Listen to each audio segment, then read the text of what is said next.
name is Skye Elaine Elizabeth Bogenhuber, which is supposed to mean bow maker, by the way, in Austrian.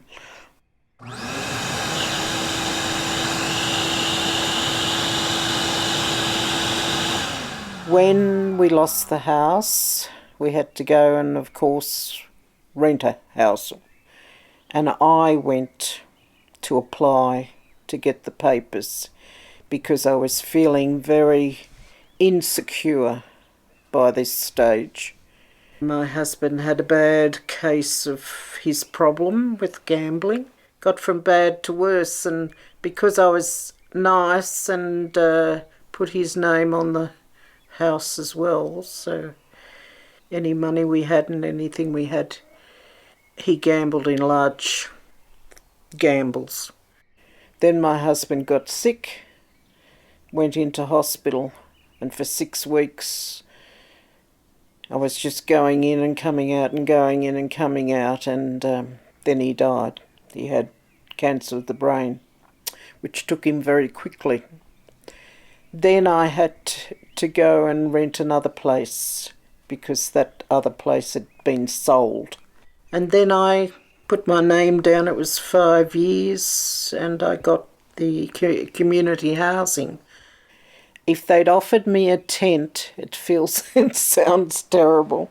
I think I would have taken the tent just for the feeling I needed that security, a lot of security been taken from me, as well as sadness, and life had turned into something that you wouldn't have even thought it was going to turn into.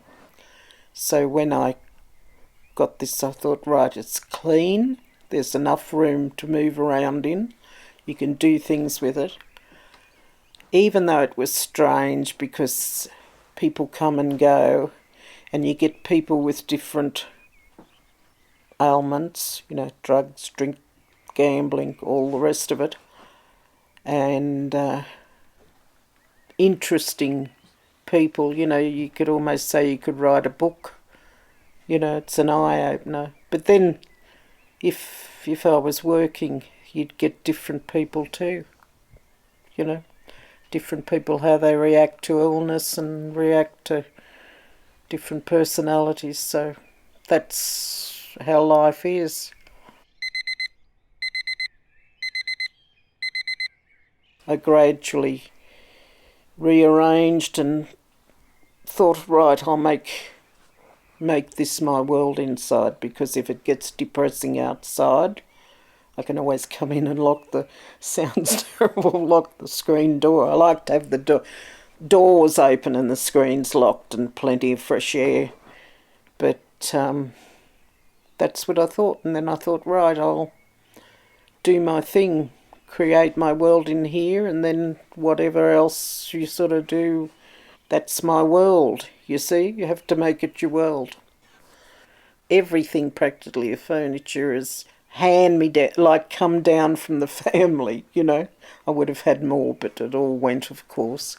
And I've got a couple of paintings behind the ducks that are old paintings, but everything else I've just put in frames that I've done myself. I'm probably old. I should have been born, I think, 200 years ago, because I'm old. Taste, I like everything old. I'm not too keen on the modern world. I suppose that's... but personality, you see, things feed your temperament and feed your personality and stop you thinking about, oh, woe is me, which you can get into in life if you don't watch it.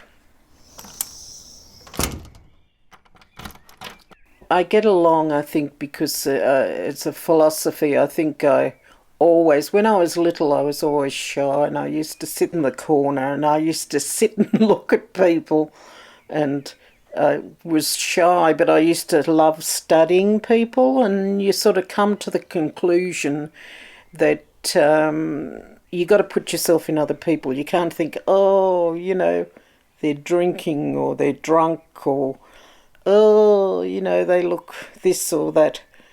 You got to turn it round and put yourself in their situation.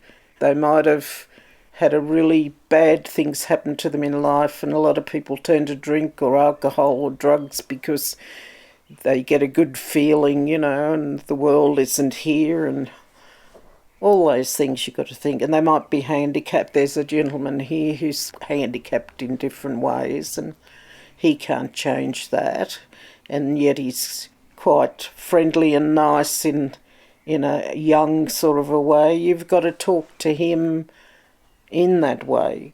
They're just the same as you, found a place, and they've tried to be safe. As I said, we're all different. Nobody's perfect, and some of us are less perfect than others, unfortunately, because we're different makeup. Sometimes I think I'd rather be with the peasants than with the royalty, because there's a bit more life. It might have gone a bit astray, but the royalty's a bit untouched. That's just how I look at it.